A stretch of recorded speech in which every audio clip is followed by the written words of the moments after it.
National Weather Service in Fort Worth has issued a severe thunderstorm warning for northwestern Collin County and north central Texas, southeastern Cook County and north central Texas, northeastern Denton County and north central Texas, southwestern Grayson County and north central Texas, until 6:45 p.m.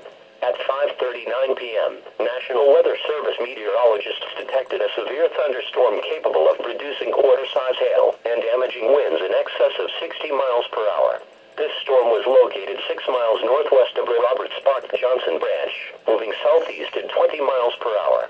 The severe thunderstorm will be near Robert Spark Johnson Branch around 5:55 p.m., Robert Spark Kyle D. Dubois and Collinsville around 6:05 p.m., Pilot Point around 6:10 p.m., Aubrey around 6:15 p.m., Selhurne, Gunter and Dorchester around 6:45 p.m. This will impact Interstate 35 between mile markers 477 and 500. If you are caught outside, seek shelter in a strong building and stay inside, away from windows until the storm has passed.